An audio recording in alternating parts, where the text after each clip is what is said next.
लोकतंत्र के महापर्व में बाड़मेर जैसलमेर लोकसभा क्षेत्र के मतदाताओं ने बढ़ चढ़कर हिस्सा लिया। यही वजह है कि दूसरे चरण में हुए लोकसभा चुनाव में पूरे प्रदेश में बाड़मेर पहले पायदान पर रहा।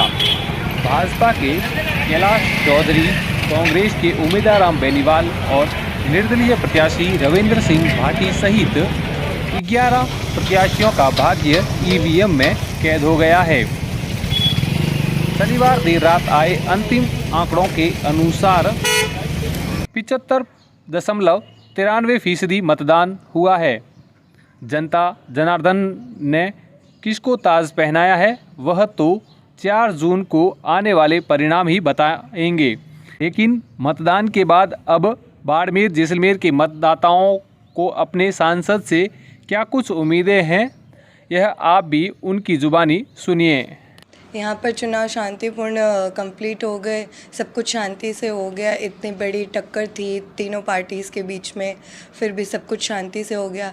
हम चाहते हैं जो भी जीते वो बस हमारे यहाँ का कल्याण करे, यहाँ को और क्षेत्र को आगे बढ़ाए और एशिया के ये जो सबसे बड़े 2 संसदीय क्षेत्र है इसमें और ग्रोथ करे और ट्रेन की सुविधा युवाओं के लिए कुछ करे और सब कुछ अच्छे से। देखिए, सबसे पहले तो शांतिपूर्ण मतदान हुआ, उसके लिए जिला प्रशासन को बहुत बहुत धन्यवाद और आम लोगों को भी बहुत बहुत धन्यवाद। अब बात ये रही कि त्रिकोणीय मुकाबला, तो वास्तव में त्रिकोणीय मुकाबला था और कुछ जो मेहनत की है लोगों ने उनका फल उनको मिलेगा। आने वाली 4 जून को जब इसके नतीजे आएंगे तब बहुत ही चौंकाने वाले नतीजे आएंगे। 5 साल चले गए, बाड़मेर की जनता ट्रेनों के लिए रोती रही, ट्रेनों का समय भी इनसे चयन नहीं हुआ। हम ये चाहते हैं कि जो भी हमारे यहाँ MP आए उसका ये रहे कि कम से कम जो बाड़मेर से बाहर की पब्लिक ले जाती है, जैसे कि ऑयल सेक्टर का काम हो गया, अपना रिफाइनरी का काम हो गया, कोयले का काम हो गया, अभी सौर ऊर्जा का भी काम चल रहा है, इसका जितना बेनिफिट बाड़मेर को मिलना चाहिए, ये नेता अपनी जेब भरने के लिए बाड़मेर को बेनिफिट नहीं दे पाते और हम लोग चाहते हैं कि इसका कहीं ना कहीं बाड़मेर को बेनिफिट मिले, बाड़मेर की जनता को बेनिफिट। चुनाव संपन्न हो गए। हमारे बाड़मेर ज़िले के लिए तो यही कहेंगे कि बहुत त्रिकोणीय संघर्ष था, तीनों में बहुत टक्कर थी और चुनाव भी शांतिपूर्ण संपन्न हो गए।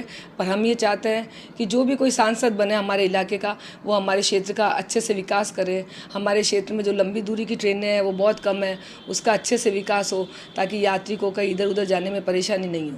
बढ़िया शांतिपूर्ण माहौल में चुनाव हो गए हैं और अब जो भी कैंडिडेट जीते उसका ध्येय यही होना चाहिए कि बाड़मेर जैसलमेर बलोत्रा का विकास हो।